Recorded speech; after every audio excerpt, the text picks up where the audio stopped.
Awesome Toad 21 here, and a couple of you have been asking me questions through texting and stuff. What is the exact oldest piece of technology that is still functioning that I currently own? This is a General Electric E-62 and is very likely probably going to be the only video on the entire YouTube's server base for a long time on this exact model. So just to know, I got it for 30 bucks off an antique store. I looked into the pricing of this and stuff. I've only found one other picture of that is taken in the modern day of this exact model. All the other stuff is schematics and blueprints for this radio. So when there's only one identical picture to this model, but is in a lot worse shape than this thing, it's probably got to be rare, especially when all the places that will value this thing for you, you have to pay like 20 bucks just to see what it's worth. So there is a big question there. This thing fully works, it's fully functional. We'll get that to you in a moment. But this is in probably the best shape you can get for being 82 years old. There's like no scratches in and along there. That's actually early plastic there. The only nick you can see is with that N in General Electric right there. That is the only thing. These buttons are fully functional. They work, it turns on and everything.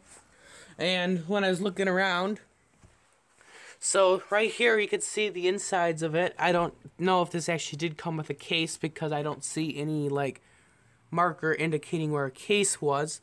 But yeah, the only thing I see is all these do look to be original. But this I just think is kind of showing a bit of rust because it's been oxidized over the years and stuff. But taking this to the side, if you can see those internals, if you turn on the flashlight, they are like brand spanking new almost.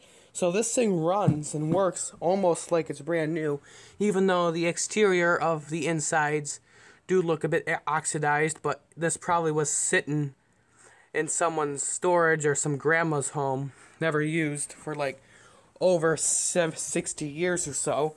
So it does come with shortwave bandwidth with AM, and I will give you a link or a description of the radio station that will be playing just to go along with copyright guidelines as soon as I turn this on.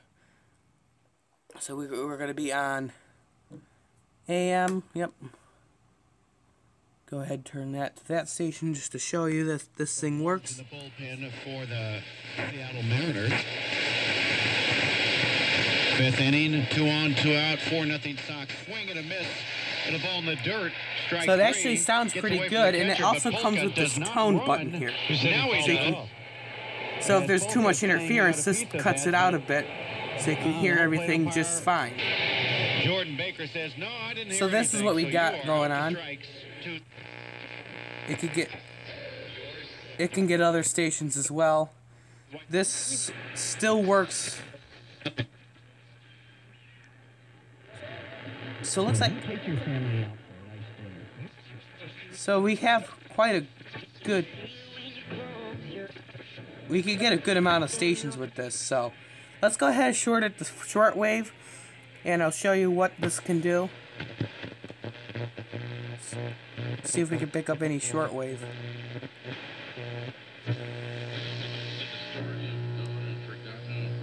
So here we go, that's one. So this is WTWW, someplace in Tennessee, just so you know. Everything I will be turning on, I'll give you the name of the station that's on.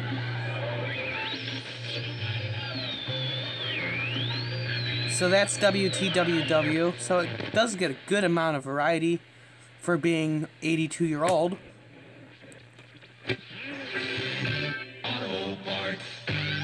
Everyone needs to pay more attention on there we go, that's coming in pretty good. Crosswalks in school zones and high traffic areas. It's a matter of life or death. There is also no static in the volume module, which is very common in radio sold. So yeah, there we have it. This is the Zenith, or not Zenith, General Electric E-62 tabletop radio from 1936. And honestly, this is probably one of the best conditions I've ever seen for anything of this old So the history of it's probably been in one spot for a very long time. And yeah, it's still kicking and going pretty strong. So I give that a thumbs up. How about you? So be sure to check out my YouTube, subscribe if you can. Please do subscribe. I really appreciate it. And check out my Instagram, follow it, do whatever you want. This is definitely one of the truly best conditions you can find unrestored. This actually has this very scary looking outlet here, but it actually, I checked it, everything, all the connections seem to be fine with it. So yeah, this is a very rare find by the looks of what I've been researching and stuff. I've had it for about a month now. Seems to have no problems. This is truly really good piece. So, Awesome Toad 21 here. Have a nice day.